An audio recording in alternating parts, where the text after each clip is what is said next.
Hello दोस्त, मैं प्रदीप कुमार आप सभी को इस वीडियो में स्वागत करता हूं।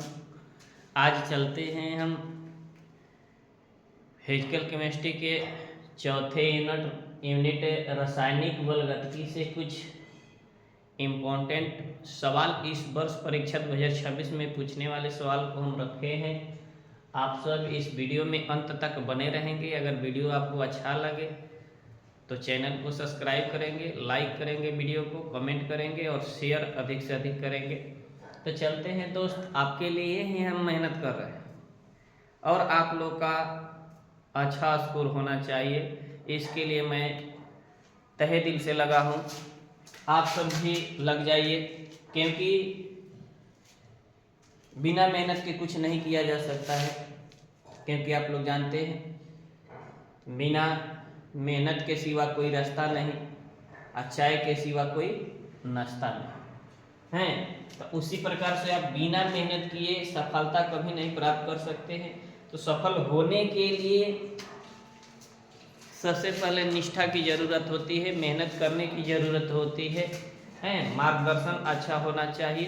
तो चलते हैं, आपको आज हम इस यूनिट के सभी महत्वपूर्ण प्रश्न से अवगत कराएंगे। आप सब वीडियो में बने रहेंगे। इसमें सबसे पहला सवाल है कि रासायनिक अभिक्रिया 2A+B, रासायनिक अभिक्रिया 2A+B दिया है आपको। एरो का चिन्ह C के दर को निम्नलिखित में से किसके द्वारा निरूपित किया जा सकता है। कह रहा है कि इसके वेग को आप किस समीकरण से सूचित कर सकते हैं। तो आपके सामने अभिक्रिया क्या है भाई, तो है 2A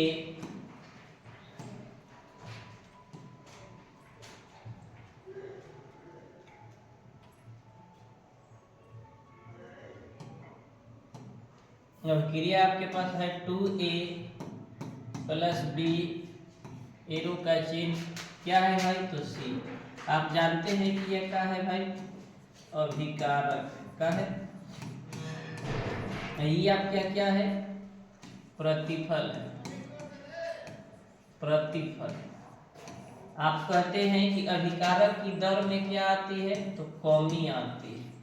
प्रतिफल की दर में क्या होती है भाई, तो वृद्धि होती है, वृद्धि होती है। तब बताइए, इसको धन चार्ज से आप सूचित कर सकते हैं, इसको ऋण चार्ज से। अब बात रहा यहाँ पर कि पहला बात तो समझ गए होंगे कि प्रतिकारक हो, अगर उसके वेग को हमको सूचित करना है तो यहाँ ऋण चिन्ह लेना है। कौन सा चिन्ह लेना है, अगर प्रतिफल है उसके वेग को दर्शाना है तो सबसे पहले हमको धन चिन्ह लगाना है। अब बात रहा कि प्रतिकारक में कौन कौन से पदार्थ है। तो पहला तो आपको A दिया है, दूसरा क्या दिया है, B दिया है, लेकिन इनके ठीक गुणांक को देखना है। तो गुणांक इनका 2 है, इनका गुणांक 1 है। अब चलते हैं, जो गुणांक रहता है वो बाटा में चल जाता है। कहाँ पर चल जाता है, तो अब चलते हैं। तो दर बराबर आपका क्या हो सकता है भाई, तो दर बराबर आपका हो सकता है, देखेंगे आपके सामने क्या है भाई, तो 2A है। तो हो जाएगा सबसे पहला तो मेरा हो जाएगा पॉजिटिव चिन्ह, निगेटिव चिन्ह, क्योंकि प्रतिकारक है यह है, तो माइनस चिन्ह लगा देना है। चलिए बाटा में लेकर आ जाइए, 1/2। सांद्रण के लिए बड़ी कोष्ठ D सांद्रण A/dt।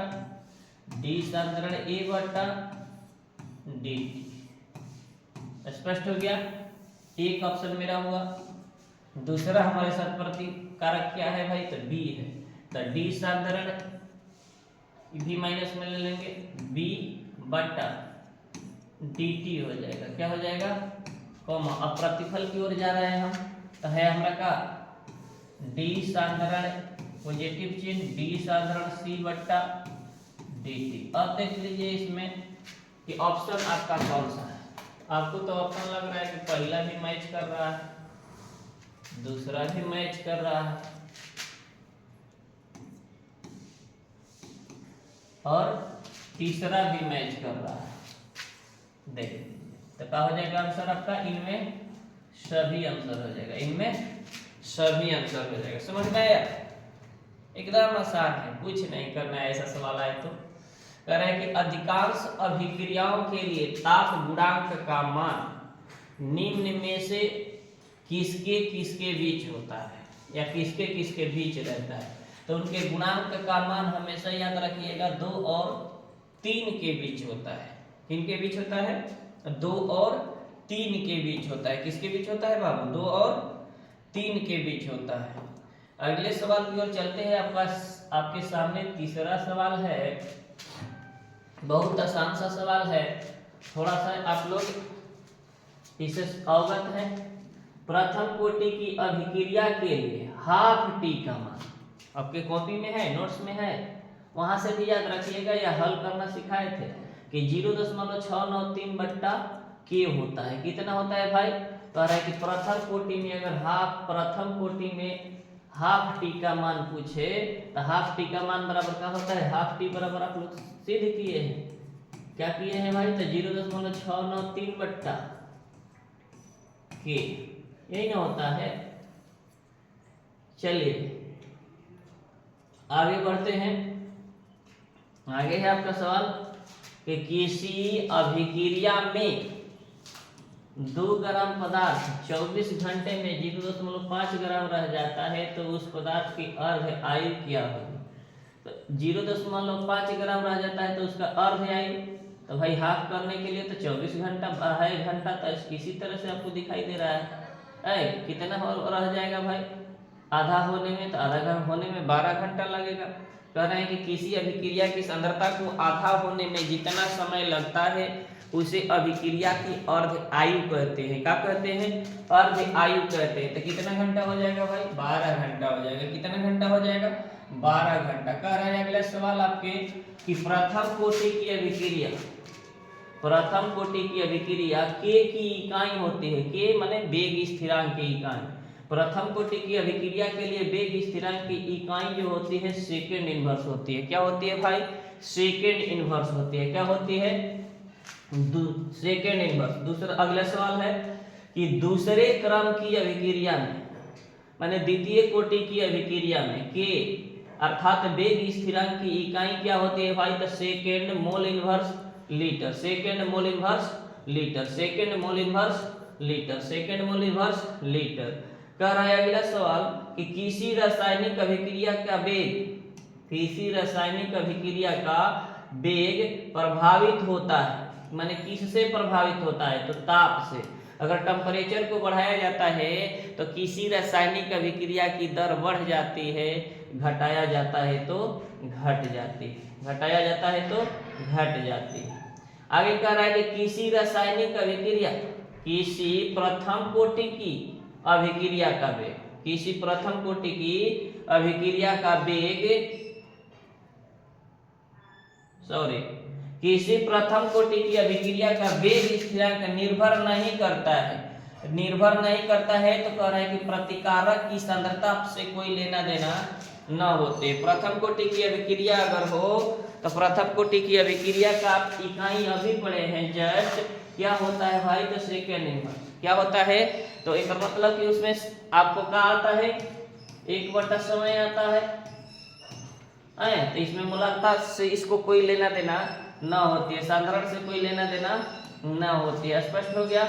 आगे बढ़ते हैं। 9वां सवाल है आपका 9 नंबर कि एक द्वितीय कोटि की अभिक्रिया की सांद्रता दोगुनी करने पर, एक दूसरी कोटि की अभिक्रिया है जिसकी सांद्रता आप दोगुनी कर दे रहे हैं, तो दोगुनी करने पर वेग उसका कितना हो जाएगा? तो दोगुना करेंगे तो वेग आपका हो जाएगा 4 गुना। वेग कितना गुना हो जाएगा?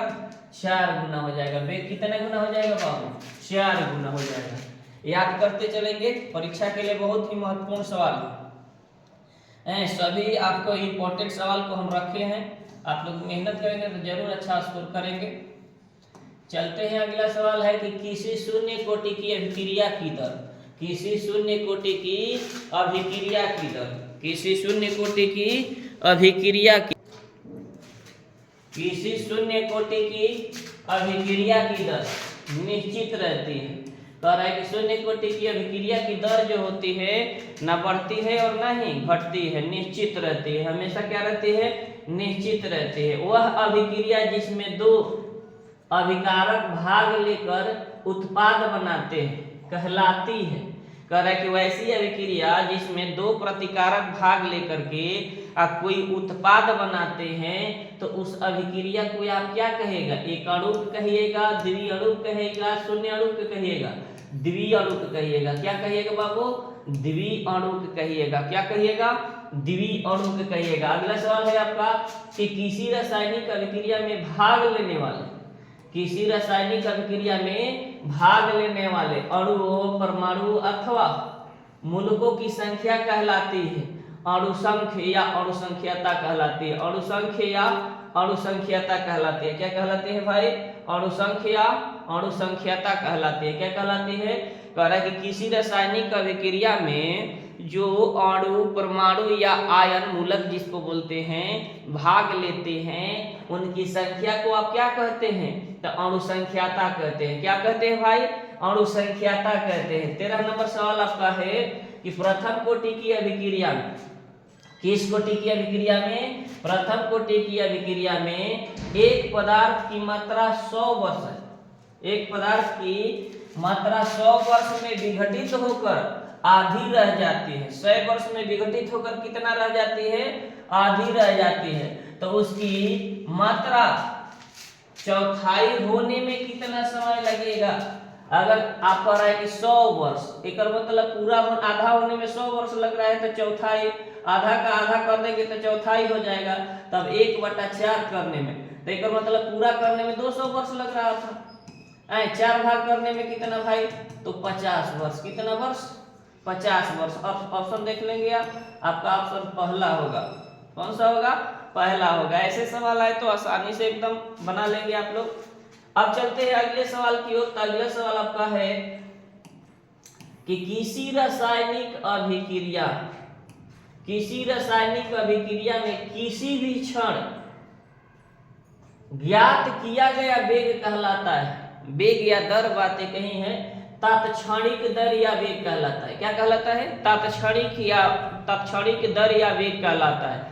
अगर जिस क्रम में अभिक्रिया हो रही है उस क्रम में अगर आप वेग को निर्देशित करते हैं, ज्ञात करते हैं, या उसके दर को ज्ञात करते हैं, तो उसको तात्क्षणिक बोला जाता है। क्या बोला जाता है? तात्क्षणिक। अगर रासायनिक अभिक्रिया पूर्ण हो जाती है, उसके बाद अगर उस अभिक्रिया के वेग या दर को निकाली जाती है तो उसे औसत दर या वेग कही जाती है। तो अभिक्रिया के क्रम में कहे तो आप लोग आंसर मारिएगा तात्क्षणिक, अभिक्रिया के पश्चात कहे तो आप लोग आंसर मारिएगा औसत दर। क्या मारिएगा? औसत दर। बहुत अच्छा सवाल है, ऐसे सवाल पर ध्यान बनाए रखेंगे हमेशा। अगला सवाल तो पढ़ चुके हैं, पीछे मिला था कि 2a + b, पहला सवाल था एरोकाचन से दर को निम्नलिखित में से किसके द्वारा इंगित किया जाता है? सही है, ये तो पढ़ चुके हैं। एक ही सवाल देखने से कोई फायदा आपको नहीं है। चलते हैं अगला सवाल। तो ये भी देख लिए हैं कि प्रथम कोटि की अभिक्रिया के लिए हाफ टी का मान, वो भी हो चुका है। अगले सवाल की ओर चलते हैं। तो कह रहा है प्रथम कोटि की अभिक्रिया के लिए अर्धआयु, कह रहा है कि अर्धआयु क्या होता है? प्रारंभिक सांद्रता पर निर्भर नहीं करता है। अर्धआयु प्रारंभिक सांद्रता पर निर्भर नहीं करता है। तीनों सवाल आपको पीछे मिल चुका है। फिर आगे बढ़ते हैं इसे। कह रहा है निम्नलिखित में कौन प्रथम कोटि की अभिक्रिया नहीं है? आपको अभिक्रिया दिया गया है, इसमें से चुनना है। तो आप कहते हैं कि वैसी रासायनिक अभिक्रिया जो प्रतिकारक पदार्थ की सांद्रता पर, एक चर सांद्रता पर निर्भर करती है तो प्रथम कोटि, द्वितीय चर पर निर्भर करते हैं तो द्वितीय कोटि, 3 चर पर निर्भर करती है तो तृतीय कोटि, अगर सांद्रता पर निर्भर नहीं करती है तो उसे शून्य कोटि की अभिक्रिया कही जाती है। किस कोटि की अभिक्रिया कही जाती है? शून्य कोटि की अभिक्रिया कही जाती है। तो इसमें शून्य कोटि की अभिक्रिया कौन सी है? अब तो जानते हैं, पीछे लिखा है यहाँ। शून्य कोटि की अभिक्रिया 2N2O5 एरो का चिन्ह NO2O2, ऐसा आप क्या कर दीजिएगा? बैलेंस कर दीजिएगा। तो आपका आंसर क्या हो जाएगा? डाइनाइट्रोजन पेंटाऑक्साइड का विघटन। चलते हैं आगे। कह रहा है कि किसी वस्तु के प्रतिक्रिया करने का दर, किसी वस्तु के प्रतिक्रिया करने की दर निर्भर करता है, परमाणु भार पर निर्भर करता है, या समतुल्य भार पर निर्भर करता है, या अणु भार पर निर्भर करता है, या सक्रिय भार पर निर्भर करता है? तो सक्रिय भार पर निर्भर करता है। किस पर निर्भर करता है बाबू? सक्रिय भार पर निर्भर करता है। अगले सवाल की ओर बढ़ते हैं। किसी रासायनिक अभिक्रिया का वेग स्थिरांक, किसी रासायनिक अभिक्रिया का वेग स्थिरांक निम्नलिखित में से किस बात पर निर्भर करता है? टेम्परेचर पर निर्भर करता है। किस पर निर्भर करता है? टेम्परेचर पर। अभिक्रिया की वेग और वेग स्थिरांक किस पर निर्भर करता है? तो ताप पर निर्भर करता है। आगे बढ़ते हैं। किसी रासायनिक अभिक्रिया की दर समय के साथ घटती है। किसी रासायनिक अभिक्रिया की दर क्या होती है भाई? तो जैसे जैसे जैसे जैसे अभिक्रिया पूर्ण होती है उससे वैसे वैसे समय के साथ क्या होती चली जाती है? घटती चली जाती है। आगे बढ़ते हैं। अगला सवाल है आपका 22 नंबर सवाल है आप लोग का कि किसी भी पदार्थ के क्रिया करने के लिए करने का दर, किसी भी पदार्थ के क्रिया करने की दर निर्भर करता है सक्रिय द्रव्यमान पर। जस्ट अभी सवाल मिला है, सक्रिय द्रव्यमान पर निर्भर करते हैं। किसी शून्य कोटि की अभिक्रिया के लिए वेग तथा वेग स्थिरांक की इकाई समान होती है। किस कोटि की अभिक्रिया के लिए वेग और वेग स्थिरांक की इकाई समान होते हैं। वही तो शून्य कोटि की अभिक्रिया के लिए वेग और वेग स्थिरांक की इकाई दोनों का होती है? समान होती है। दोनों का होती है? समान होती है। यदि dx बटा dt बराबर के हाइड्रोजन आयन का घात n है, जब pH 2 से 1 करने की प्रक्रिया दर 100 गुना हो जाता है तो प्रक्रिया की कोटि क्या होगी? प्रक्रिया की कोटि तृतीय होगी। प्रक्रिया की कोटि क्या होगी? नहीं सॉरी, प्रतिक्रिया की कोटि आपका प्रथम होगा। कौन सा होगा? प्रथम होगा। 2 से कितना करने पर? 1 करने पर। तो प्रथम कोटि की अभिक्रिया हो जाएगी। किस कोटि की अभिक्रिया हो जाएगी? प्रथम कोटि की अभिक्रिया हो जाएगी। किस कोटि की अभिक्रिया हो जाएगी बाबू? प्रथम कोटि की। करेक्ट। एक शून्य कोटि की अभिक्रिया, किस कोटि की अभिक्रिया? एक शून्य कोटि की अभिक्रिया A प्लस बी, ए रूप का चिन्ह C के लिए दर है, दर बराबर का होता है K इंटू साधारण A का घात। घातों का जोगफल अगर शून्य आता है तो शून्य कोटि के है, अगर 1 आता है तो प्रथम कोटि के है, 2 आता है तो द्वितीय कोटि के है, 3 आता है तो तृतीय कोटि के। तब बताइए शून्य प्लस शून्य कीजिएगा तो कहा जाएगा शून्य आएगा। कहा आएगा भाई? तो शून्य होगा। आपका ऑप्शन पहला सही है कि दर बराबर K इंटू साधारण A का घात शून्य, साधारण B का घात शून्य होगा। अगले सवाल की ओर बढ़ते हैं। आपका अगला सवाल है आयनीकरण का सिद्धांत किसने दिया था? आयनीकरण का सिद्धांत आर्हेनियस ने दिया था। किसने दिया था भाई? आर्हेनियस ने दिया था। किसने दिया था? आर्हेनियस ने दिया था। किसने दिया था भाई? आर्हेनियस ने दिया था। अगले सवाल की ओर बढ़ते हैं तो कराएंगे किसी पदार्थ की अभिक्रिया की दर निर्भर करते हैं सक्रिय द्रव्यमान पर। किस पर? सक्रिय द्रव्यमान पर। हमेशा याद रखिएगा किस द्रव्यमान पर? सक्रिय द्रव्यमान पर निर्भर करते हैं। किस पर निर्भर करते हैं? सक्रिय द्रव्यमान पर निर्भर करते हैं। चलते हैं तो कह रहा है कि अगला सवाल है आपका कि एक रासायनिक अभिक्रिया के वेग समीकरण को निम्न लिखित रूप से निरूपित किया जाता है। वेग बराबर K इंटू साधारण A का घात 1 साधारण B का घात 2 है। तो A के साधारण को स्थिर रखा जाए, B के साधारण को 3 गुना कर दिया जाए। A के साधारण को स्थिर रखा जाए, B के साधारण को 3 गुना कर दिया जाए तो वेग होगा, वेग 9 गुना हो जाएगा। वेग कितना गुना हो जाएगा भाई? तो 9 गुना हो जाएगा। वेग कितना गुना हो जाएगा? 9 गुना हो जाएगा। आगे बढ़ते हैं। अगला सवाल है डाइजोनियम लवण को कॉपर के साथ गर्म किया जाता है तो हाइड्रोजन का निर्माण होता है और नाइट्रोजन गैस निकलती है। इस अभिक्रिया की अर्धआयु काल प्रतिकारक की सांद्रता से स्वतंत्र है। N2 गैस का आयतन 10 मिनट के बाद 10 लीटर एवं संपूर्ण पर 100 लीटर हो जाता है तो प्रतिक्रिया की दर प्रति मिनट इकाई में होगा। प्रति मिनट इकाई में कितना होगा भाई? तो प्रति मिनट इकाई में कितना हो जाएगा? तो 2.303 बट्टा 100 लॉग 2 log कितना हो जाएगा 2, सांद्रता 2 है, log 2 हो जाएगा। चलते हैं आगे अगले सवाल की ओर। आपका अगला सवाल है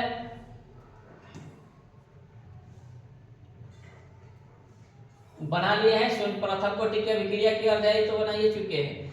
आइए आपको मिलाते हैं बहुत ही महत्वपूर्ण सवाल से, इस पर ध्यान जरूर बनाइएगा क्योंकि जितने भी इस यूनिट के लघुत्तरीय सवाल है आपके सामने लेकर के आए हैं। अब इस वीडियो में आप सब बहुत ही बेहतर तरीके से बनेंगे कि जो आपको 2 नंबर के सवाल पूछे जाते हैं या 5 नंबर के जो सवाल पूछे जाते हैं उनको अब आपके सामने रखे हैं। वो वस्तुनिष्ठ था, इसे वस्तुनिष्ठ तो बहुत ही जो बोले हैं उसी से लगभग आ जाते हैं, उतना में से आप लोग का आ जाएगा। लेकिन इसमें चलते हैं, इसमें से एक भी सवाल ऐसा न होगा जो आपको बाहर जा सकता है। इस यूनिट का कोई भी सवाल होगा जो अभी बताएंगे उसी में से आएगा इस वर्ष परीक्षा में। तो आप लोग अंत तक वीडियो में बने रहेंगे। अगर वीडियो अच्छा लगे तो अपने दोस्तों के पास जरूर शेयर करेंगे, कमेंट जरूर करेंगे कि आपको वीडियो कैसा लगा, आपको पढ़ाई कैसा लगा। अच्छा लगे तो चैनल को सब्सक्राइब कर लीजिएगा, वीडियो को अधिक से अधिक शेयर कीजिएगा अपने दोस्तों के पास कि ताकि वह भी पढ़ करके अच्छा से अच्छा स्कोर कर सके। तो चलते हैं, पहले का सवाल आप लोगों के लिए हम लेकर आए हैं कि निम्नलिखित का परिभाषा लिखें। डिफाइन करना है आप लोगों को, क्या करना है डिफाइन करना है। किनको डिफाइन करना है भाई? तो पहला सवाल हमारे सामने आकर के लगा है, क्या लगा है? तो हमारे सामने सवाल जो आकर के लगा है वे सवाल है अभिक्रिया की कोटि क्या है? अभिक्रिया की कोटि क्या है? Order of reaction, order of reaction, अभिक्रिया की कोटि क्या है? तो कह रहा है कि रासायनिक अभिक्रिया के वेग समीकरण में सम्मिलित, रासायनिक अभिक्रिया के वेग समीकरण में सम्मिलित प्रतिकारकों, कौन बाबू? प्रतिकारकों के गुणांकों या घातों, कौन? गुणांकों या घातों की योगफल को अभिक्रिया की कोटि कही जाती है। इसे छोटी n से सूचित किया जाता है। करे कि रासायनिक अभिक्रिया के दर समीकरण में भाग लेने वाले प्रतिकारकों के गुणांकों या घातों के योगफल को, गुणांकों या घातों के योगफल को अभिक्रिया की कोटि कही जाती है। अभिक्रिया की क्या कही जाती है? तो कोटि कही जाती है। क्या कही जाती है बाबू? कोटि कही जाती है। तो मान लीजिए कोई एग्जांपल हम ले लिए कि वेग समीकरण क्या है भाई? तो k बराबर है साधारण a का घात x साधारण b का घात y है। तो कोटि बराबर क्या हो जाएगा? x plus y। तो चलते हैं एक रिएक्शन को दिखा देते हैं एग्जाम्पल के तौर पर कि k बराबर क्या है भाई? साधारण a का घात 1/2 साधारण b का घात 3/2। तो कोटि बराबर क्या हो जाएगा? 1/2 प्लस 3/2। अब आप क्या कीजिएगा? एलसीएम लीजिएगा तो कितना आएगा? 2 आएगा। कितना आएगा बाबू? 2 आएगा। तो आप देखिए 2 से आप इसको डिवाइड कीजिएगा तो आपको 1 मिलेगा। 1 से 1 में गुना कीजिएगा तो 1 हो जाएगा। 2 से इसमें भाग दीजिए तो 1 बार में जाएगा और 3 से गुना 1 से कीजिएगा तो 3 हो जाएगा। टोटल कितना आपका हो गया? तो 4/2। कितना से कट गया? 2 से। तो 2 से 2 बार में कट गया तो आपका आंसर क्या मिला? 2। माने यह है अभिक्रिया किस कोटि की होगी? तो द्वितीय कोटि की होगी। किस कोटि की होगी? द्वितीय कोटि की होगी। अब स्पष्ट निकालना सीख गए होंगे। बहुत ही इंपॉर्टेंट सवाल है, 2 नंबर का सवाल है, बेहतर ढंग से देखेंगे आप लोग। चलते हैं अगले सवाल की ओर। ये भी आपके परीक्षा के लिए बहुत ही इंपॉर्टेंट सवाल है जिसको थ्रेशोल्ड आधा सा रहेगा, देख लीजिएगा। थ्रेशोल्ड ऊर्जा या देहली ऊर्जा के नाम से इसे जाना जाता है। किस ऊर्जा के नाम से जाना जाता है भाई? देहली ऊर्जा। कह रहा है कि ऊर्जा की वह मात्रा, ऊर्जा की वह मात्रा जिसमें अणुओं को क्रिया करने के लिए, जिसमें अणुओं को क्रिया करने के लिए और अधिक ऊर्जा दी जाती है, और अधिक ऊर्जा दी जाती है ऊर्जा की यह न्यूनतम मात्रा, ऊर्जा की यह न्यूनतम मात्रा देहली ऊर्जा या थ्रेशहोल्ड ऊर्जा कहलाती है। कह रहे हैं कि ऊर्जा की वह न्यूनतम मात्रा जो किसी रासायनिक अभिक्रिया में अणुओं को क्रिया करने के लिए दी जाती है। ऊर्जा की वह न्यूनतम मात्रा जो किसी रासायनिक अभिक्रिया में अणुओं को क्रिया करने के लिए दी जाती है, तो उसे आप क्या कहिएगा, थ्रेशहोल्ड ऊर्जा कहिएगा, या उसी को देहली ऊर्जा के नाम से जाना जाता है। किस ऊर्जा के नाम से? देहली ऊर्जा के। अब चलते हैं, बहुत ही इंपॉर्टेंट सवाल सब रखे हैं आपको, 2-2 नंबर का भी बता रहे हैं। आप इसमें से पढ़ करके जाइएगा, परीक्षा में वही सवाल होगा, बाहर से नहीं आ सकता है। इस यूनिट का एक भी सवाल इससे बाहर नहीं आ सकता है। आप लोग जो पढ़ा रहे हो उसको बेहतर ढंग से देखेंगे, पढ़ करके जाइएगा, एकदम लिख करके आइएगा। कह रहा है कि छद्म प्रथम कोटि की अभिक्रिया, कह रहा है कि छद्म प्रथम कोटि की अभिक्रिया किसे कहते हैं? तो आप लोग देख लीजिए कि ऐसी अभिक्रिया जो प्रथम कोटि की नहीं होती है। कह रहा है कि वैसी अभिक्रिया जो प्रथम कोटि की ना होती है, लेकिन दी गई परिस्थितियों में प्रथम कोटि की तरह व्यवहार करती है, तो उसे छद्म प्रथम कोटि की अभिक्रिया कही जाती है। या ऐसे भी कह सकते हैं कि वैसी रासायनिक अभिक्रिया जो प्रथम कोटि की न होती है, लेकिन विशेष परिस्थितियों में प्रथम कोटि की हो जाती है, तो उसे छद्म प्रथम कोटि की अभिक्रिया कही जाती है। किस कोटि की अभिक्रिया कही जाती है भाई? छद्म प्रथम कोटि की अभिक्रिया कही जाती है।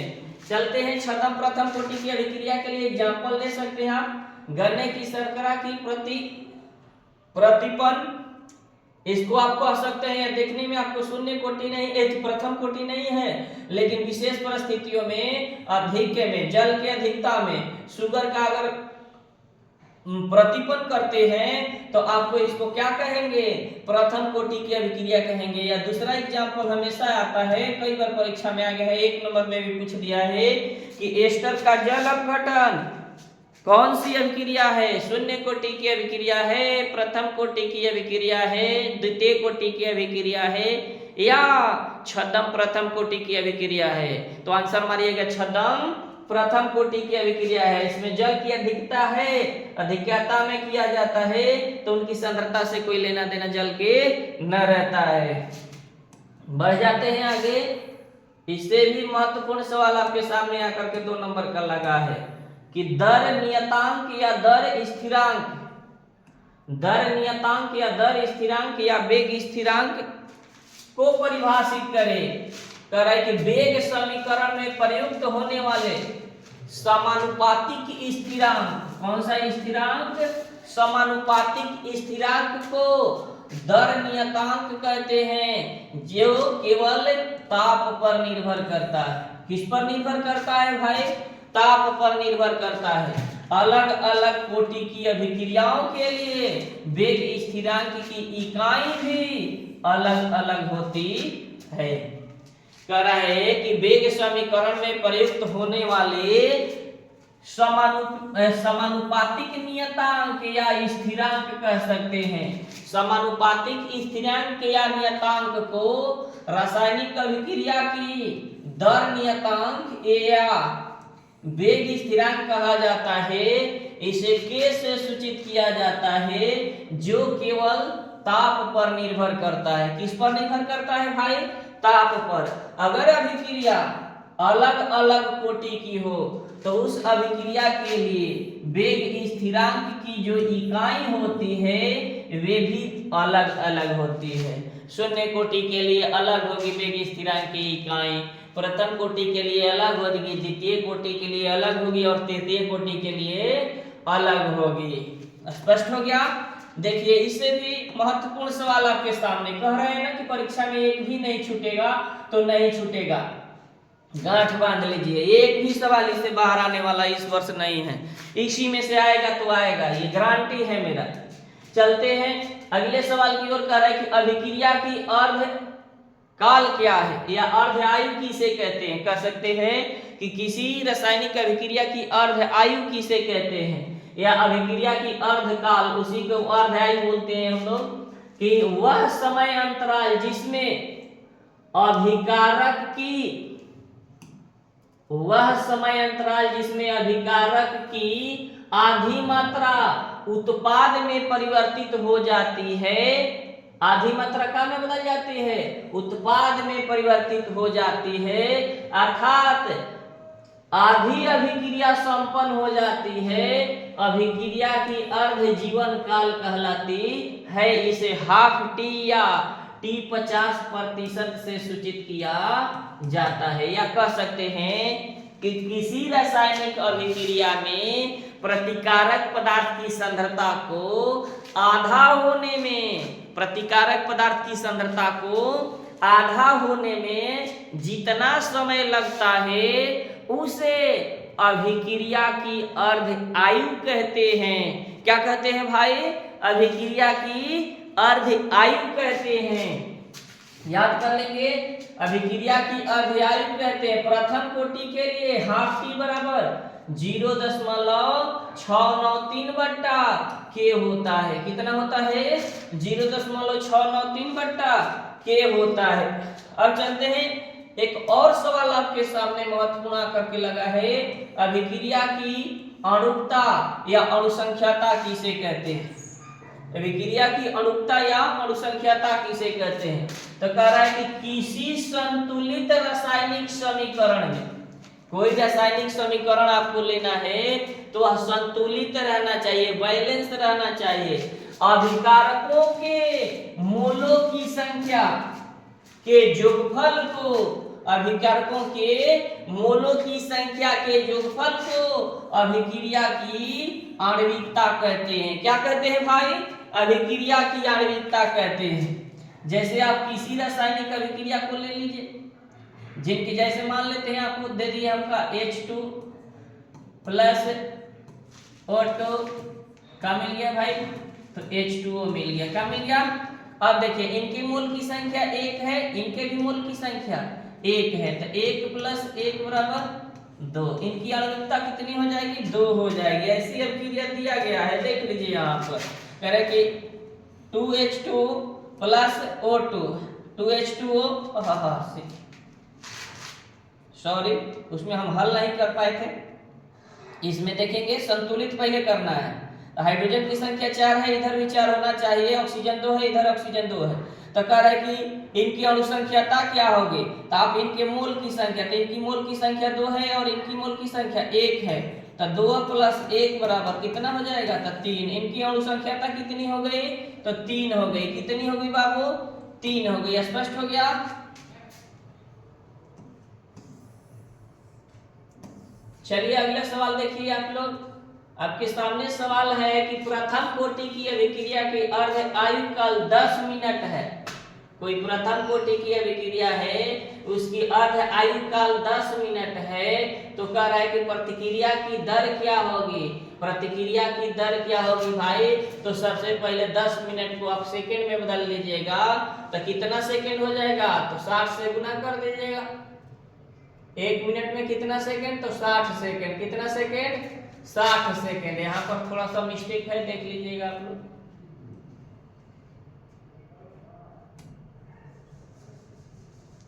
सुधारना होगा, आप लोग बना लीजिएगा इस सूत्र से। याद कर लीजिए, हाफ टी बराबर 0.693 बट्टा के। अब आपको के निकालना है। क्या निकालना है भाई? कि अभिक्रिया की दर, तो दर को अभिक्रिया की दर निकालें। दर निकालने के लिए इसको उधर लिख दीजिए, तो हो जाएगा 0.693 बट्टा T, half T. Half T के मान कितना है? 10 मिनट। तो 10 1 मिनट में कितना? तो 60 सेकेंड। तो 10 ले कर लीजिए 60 से, 600 सेकेंड हो जाएगा आपका। अब क्या कीजिए कि इसको डिवाइड कर दीजिए, जो आंसर आएगा समथिंग 0 दशमलव कुछ आएगा। अब भाग दे करके देख लीजिएगा लमसम, ऊपर लेकर के चलना जाइए भाई। तो भाग देंगे हम लोग, कहीं डेसिमल हटाएंगे तो कितना आ जाएगा, 100 आ जाएगा, है नहीं 1000 आ जाएगा। तो 1 2 3 4 5 6 से भाग दे दीजिए आप लोग, हो जाएगा 6 5 6 एक मर्त में, फिर गया 6 एक मर्त में, बचा आपको 3 6 5 30 अगुने 10 की पावर 1 2 3 4 5 -5 कर दीजिए, उधर से आ जाइए देख लीजिए 0 10 मान लो आप लोग 3 अंक भर जाएंगे, 1 1 5 या 2 को 0 ले लीजिए इसमें, 1 1 5 सेकेंड इंटरवल, यही आपका आंसर हो जाएगा।